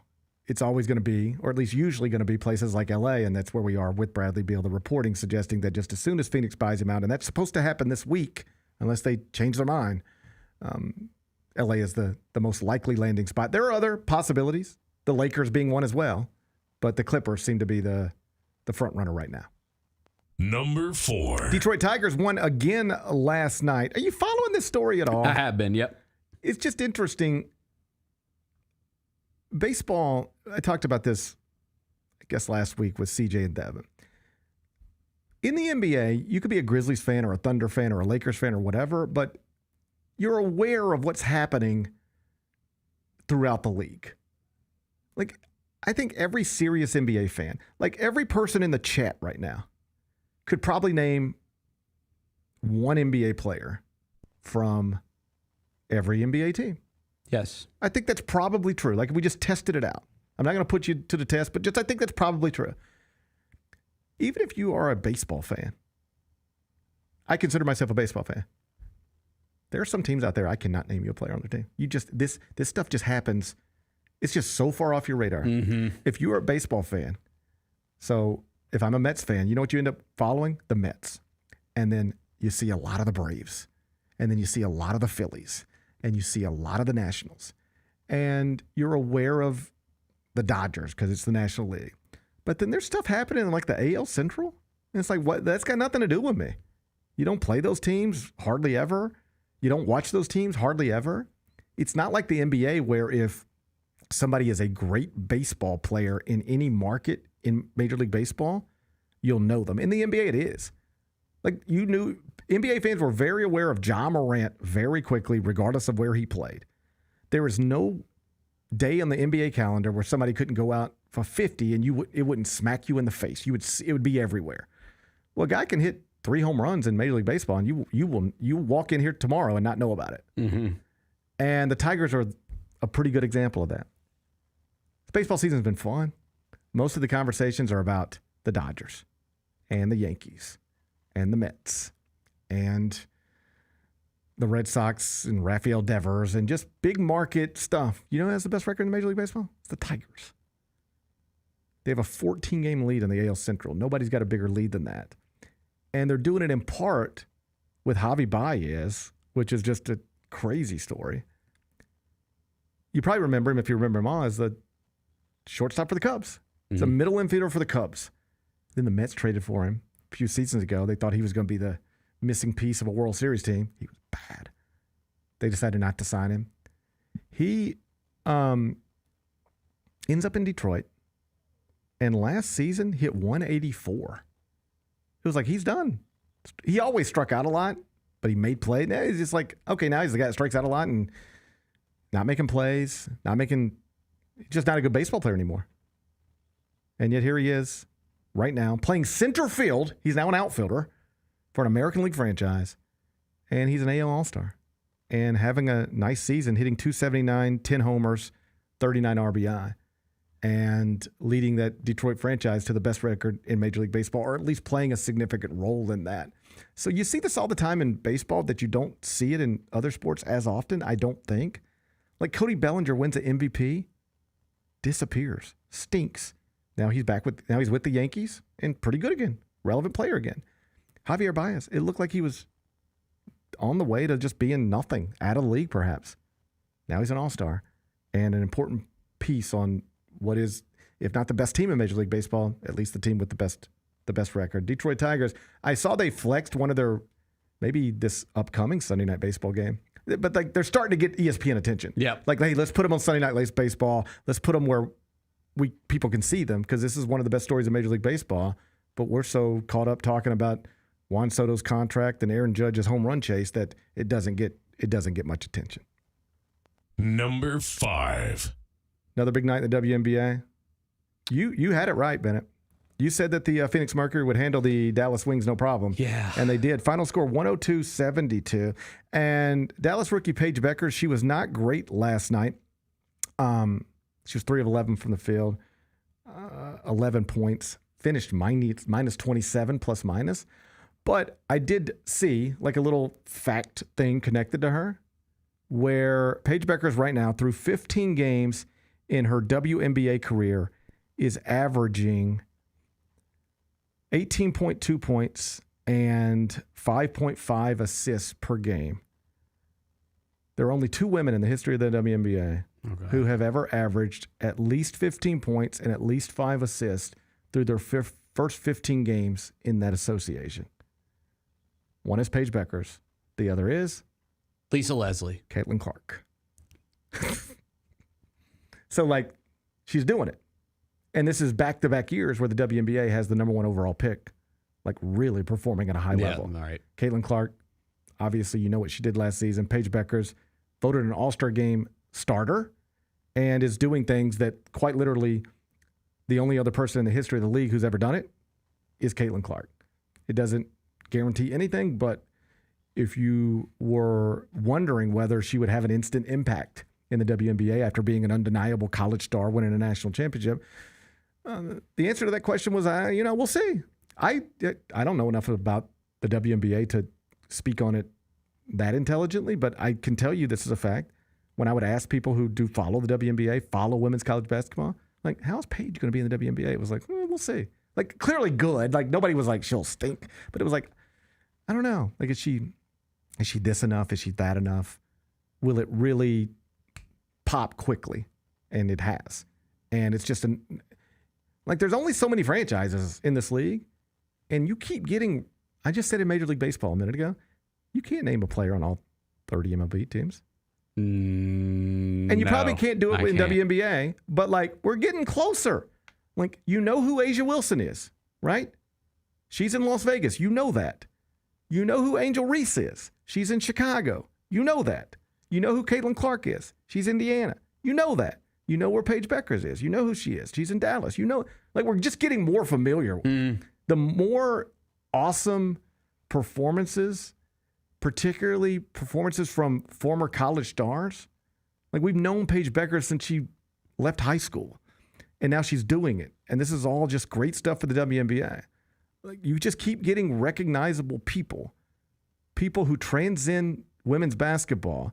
And it's like, you don't even have to watch women's basketball to know who that is. Right. That's when you've got something. Like in hockey, I didn't grow up watching the NHL. I've never watched the NHL. I was very familiar with Wayne Gretzky, Mario Lemieux, Marc Messier. Can you resonate with sports fans who don't even really follow your sport or watch your games? That's a big step to take as a league, and we're getting there with the WNBA. They have recognizable people in that league in ways that they just didn't used to have for whatever reason. Like Caitlin's obvious. Angel Reese is on cereal boxes. Paige Beckers is Paige Beckers. Asia Wilson's like in a Cardi B song. Like, it's just, this is happening. This is good stuff. And last night wasn't a competitive game, but it was just another WNBA star on a big stage. And through 15 games at least, Paige Beckers living up to all expectations, even if her team is struggling just a little bit. Be back with GP's Carryout. There are futures for Aaron Judge possibly hitting 400. Hitting 400 at the All-Star break, plus 600. Oh, wow. To have a 400 batting average in the regular season, plus 3,800. To win the Triple Crown is only plus 145. I don't think he's going to hit 400 for the season. I don't either. I that would be ridiculous. Yes, ridiculous. The Odds Couple, live at 2 p.m. on YouTube at Grind City Media and the official Grind City Media app. Creed. By overwhelming demand, the Summer of '99 tour returns. July 27th, FedEx Forum. With very special guest, Daughtry. And Mammoth. Tickets on sale now at LiveNation.com. Don't miss Creed with Daughtry and Mammoth. The Summer of '99 tour. 1, 2, 3.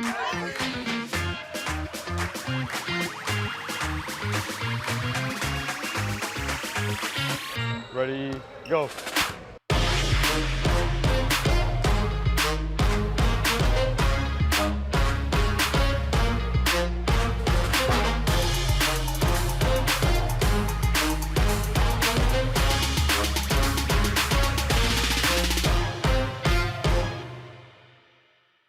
You get to the main event, and you hear the crowd. There's some rumblings in the crowd. Here we go. They say, "We want truth." I love how John Cena said when they were chanting, "We want truth." You can't handle the truth. There you go. I loved it. He takes me off, boom. Takes the mask off, boom. And it's our freaking truth. God, man, he cost John Cena the match. Tune in to Grind City Wrestling weekly on the Grind City Media app and on the Grind City Media YouTube channel. Shinedown. Dance Kid Dance Tour. Live in Memphis.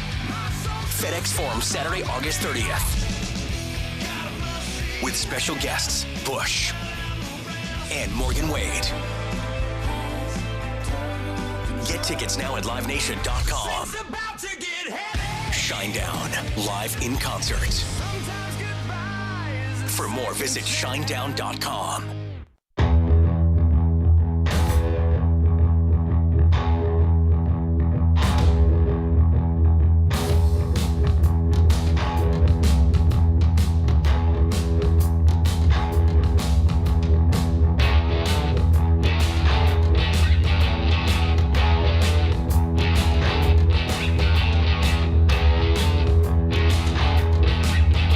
Welcome back, Gary Parrish Show, presented by Ortho South. Let's wrap this up with GP's Carryout.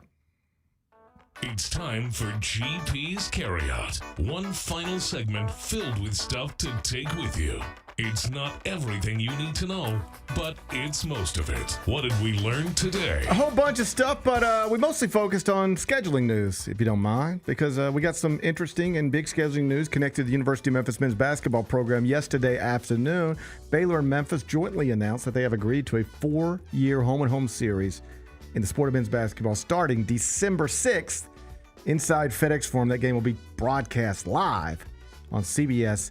It's America's most watched network. It's the network stars. We had Scott Drew, Baylor future Hall of Fame coach, with me via Zoom from Waco earlier in the show. And I just sort of asked him, like, why? And I hope that doesn't come across the wrong way, but like, I'm just telling you, a coach like Scott Drew with a program like Baylor, they get asked to go everywhere. They can sign home and homes with just about anybody. Why? Memphis. Because last year they only played 2 true road games. At Gonzaga, at UConn. Yeah. Year before that, 1 versus Michigan State in Detroit. Year before that, at Marquette. They don't just go anywhere.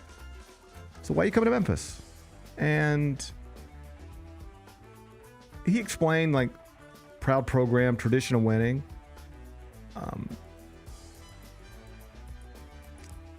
All of that stuff is true and among the obvious reasons. I think being on CBS, like if it's, hey, you want to play Memphis and we'll put it on ESPN News? Memphis, we'll put it on CBS in the middle of a big sports weekend. Okay, like all of this stuff matters. But circle back to the other side. It's just encouraging if you're a Tiger basketball fan, because there's a lot of reasons to be discouraged moving forward.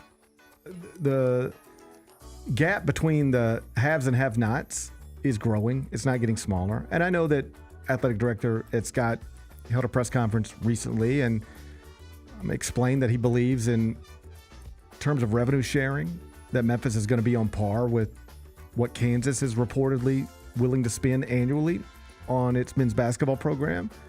And I accept that. But like, these numbers are going to grow in other places, a variety of ways. I'm not convinced under the table cheating isn't coming back. In fact, I'm convinced that it is. And when you combine it with the league affiliation that Memphis is dealing with, where it ranks outside of the top 10 in conferences, it's just like there's a lot of things that are working against the job Penny Hardaway is trying to do. If you're trying to actually win a national championship at the University of Memphis, which is what Penny announced on the day that he was introduced as the Memphis basketball head coach, just trust me when I tell you that's never been harder than it is right now. It's always been hard and unlikely. But throughout our lifetimes, you could still recruit a Keith Lee. You could still recruit a Elliot Perry. You could still recruit a Penny Hardaway. You could still recruit a Joe Jackson. You could still recruit a Derrick Rose. Even a few years ago, Precious Achiuwa and Amani Bates, Jalen Duren. Getting that level of player here now is more difficult than it's ever been. And if you don't believe me, look at the roster. There ain't no dudes like that on the roster. So this is a harder job than I think it's ever been to accomplish what it is you want to accomplish and what it is Memphis fans expect. But the good news, if you're looking for a reason to be encouraged, is that yesterday was a reminder that Memphis still matters in ways that other AAC programs simply do not. Memphis is in the AAC. Nothing we can do about that. At least right now it appears. But it can still matter in ways that no other AAC basketball program can. And evidence of that is what I'm about to tell you. No other AAC program could even sniff a series like this. There is no AAC program other than Memphis that can pick up the phone, call Scott Drew, or whoever's handling scheduling at Baylor, and be like, do you want to do a home and home with us 4 years? 2 at your place, 2 at mine. What? No thanks, North Texas. But Memphis still transcends the league. I don't know if it'll always be like this, but yesterday's announcement is a reminder that it still does to some degree, and that's good news. Appreciate Scott Drew being here in the second segment. If you missed that, go back and find it. What's today's biggest game? We're going back to the WNBA, Bennett. All right. You picked a winner last night. Let's see if you can do it again. 7 o'clock tip. We're on ESPN. Big stage. It's the Las Vegas Aces and the New York Liberty. Asia Wilson on one side, Breanna Stewart on the other. See there? Stars and stars. ESPN, recognizable stars. You don't have to be in tune with the WNBA standings to turn on the television tonight and recognize people that are playing for the Aces and recognize people that are playing for the Liberty. New York, 4.5-point favorite tonight at home inside the Barclays Center in Brooklyn. Total is 165.5. Bennett, how are you going to act? Give me the Liberty. You want to lay the 4.5? Yeah, they ain't losing 2 in a row. They're not going to do that. No, they ain't losing 2 in a row. Okay, Liberty. They already beat the Aces once minus this season. Minus 4.5. That's the play. Yeah, by the lock it way, in. You won last night. You're now 238, 214, and 4 plus 1.6 units. You're plus, Bennett. You're plus. Tonight you got a chance to go to 2.6 units, but you're going to need the Liberty to win by at least Give 5. me Liberty. I wish you luck. Give me Liberty. I think somebody What said are that we before. watching on TV? Can I interest you in Stick? Stick. Stick. I'm about to go get sticks for lunch. Are you really? Yeah. How about that? Yeah. But now this is something different, I'm assuming. It is something different, I'm assuming. Stick. New comedy series. Kind of new. On Apple TV Plus, starring Owen Wilson. You heard of it? Have you heard of it at all? No. Okay. Because they don't promote their shows. Just stuff just comes on. Yeah, Apple TV has the worst marketing department. I mean, I'm sorry. They just they have the best shows that no one's ever heard of. Okay. Well, I told you. We don't have a Mets game on at night. NBA playoffs are over. We're just looking for things to put on. And the other night, it was just like, I think we're watching something else on Apple TV Plus, whatever it might have been. And then it was just like, #1 in comedies, new show, Stick, Owen Wilson. It's a golf show. Okay. The premise is this. Owen Wilson's character was an incredible golfer, professional golfer, Ryder Cup team, the whole deal. Had a meltdown, and his PGA Tour career is over. And now he's like just selling golf clubs, giving lessons. He's kind of a loser, just like not really doing much, going through a divorce. His life is unraveled. And he coincidentally encounters a young man who is just banging on balls at a driving range. And this young man is clearly gifted at it. And Owen Wilson's character is like, yo, you're really talented. Like, this is not, you can't teach what you're doing. Mm-hmm. Like, you just have a natural ability to do this. Come to find out, the kid was an incredible amateur youth golfer.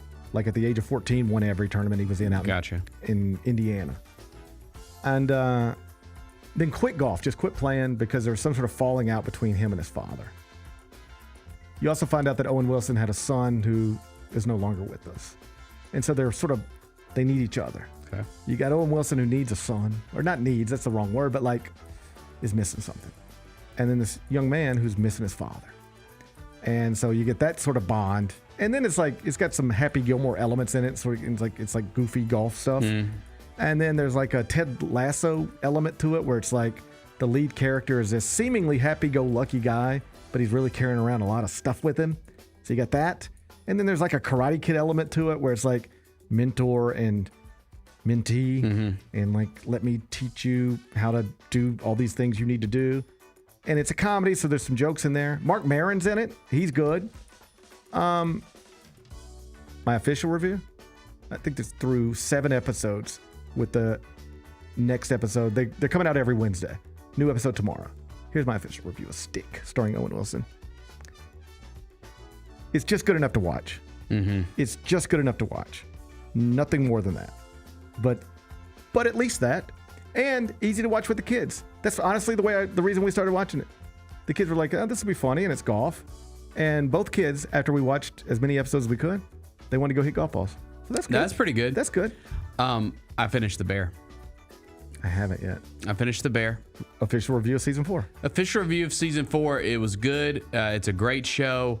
I hope that season 5 is the final season. They just announced season 5. I hope that season 4 does end on a cliffhanger, kind of. So they've announced they're going to do a season 5. I hope season 5 is the final season because I just don't know how much further you can take it, is my opinion. I got a real problem with Hulu.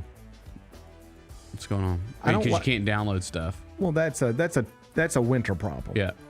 There's nothing more frustrating than I want to watch something on Hulu, but can't download it to my Hulu, to my phone. Because the type of subscription I have on Hulu, because I have a bundle. I got the bundle too. Okay. Here's the thing. I bundle as well. We both bundle. Smart to bundle.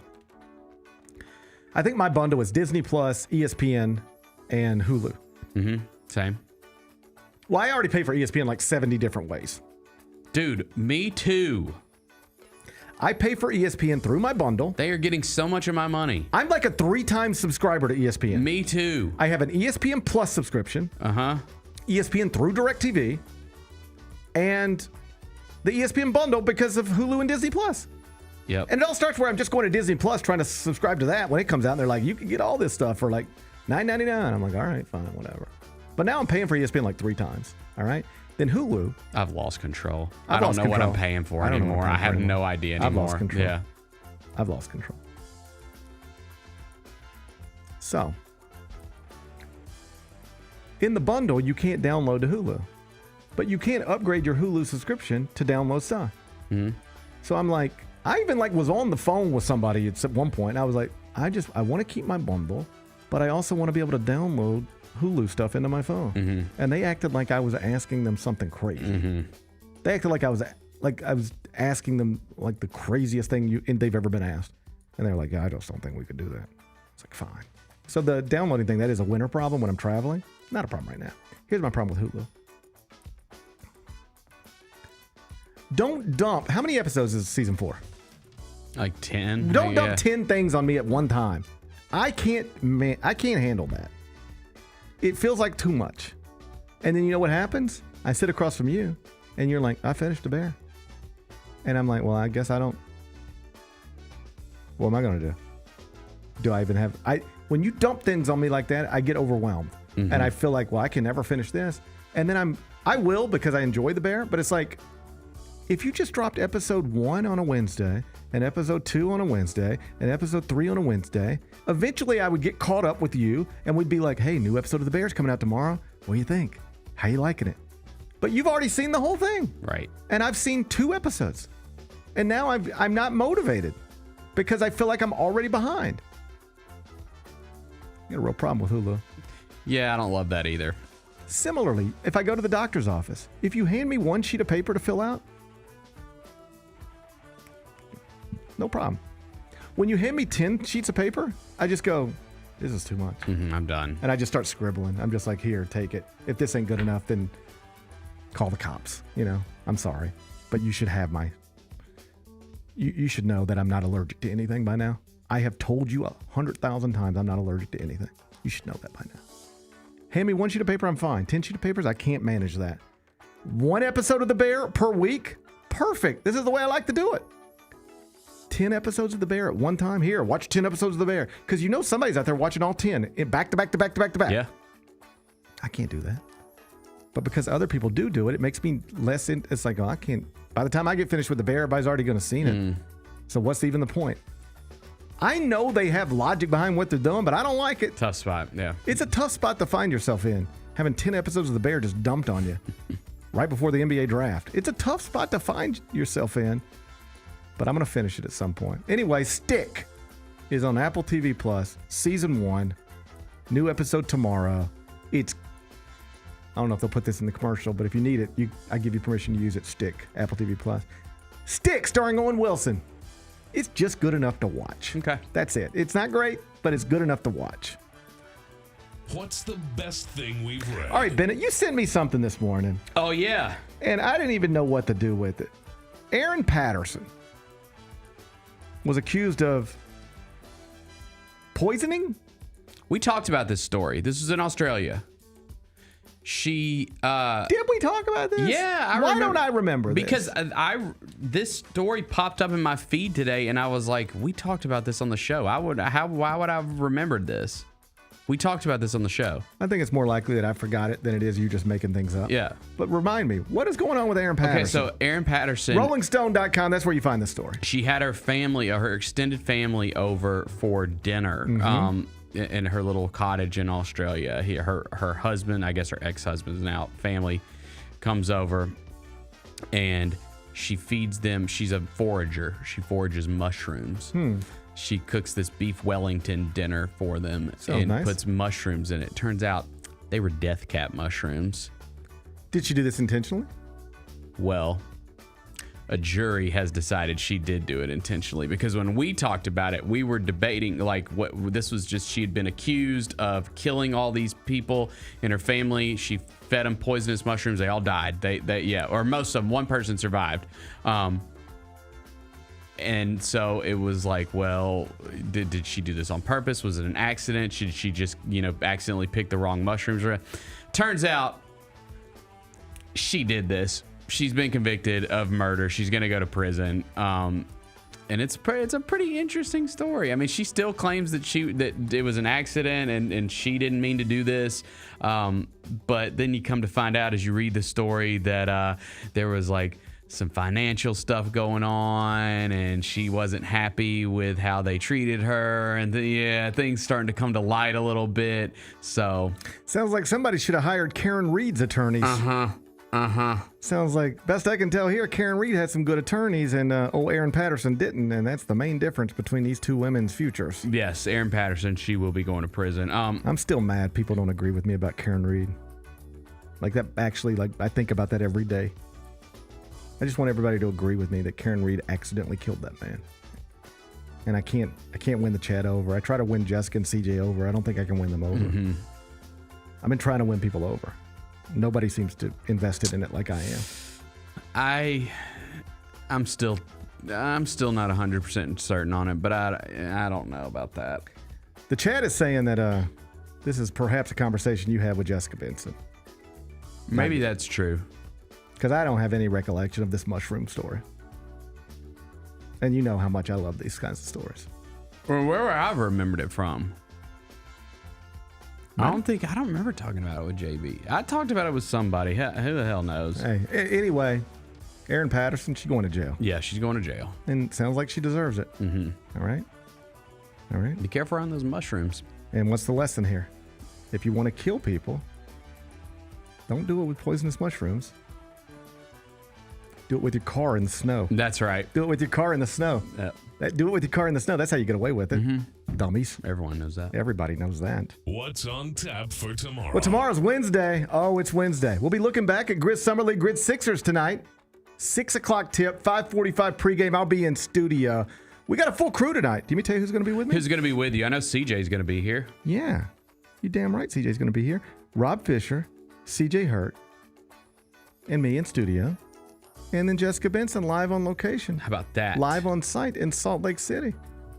We'll be discussing the Karen Reed situation, this Aaron Patterson situation, and we'll also touch on Grizz and Sixers. It's a 6 o'clock tip on the Grind City Media app. Then Chris Vernon will be in studio with me tomorrow. I'll chop it up with him. Should be a fun show tomorrow. I'll be here. Man, I'm going to be here too. I'm looking forward to it already. Enjoy the rest of your day. I'm going to enjoy mine. Meet me back here tomorrow at 10. Till then, be careful, be kind, be good. Rep your hood.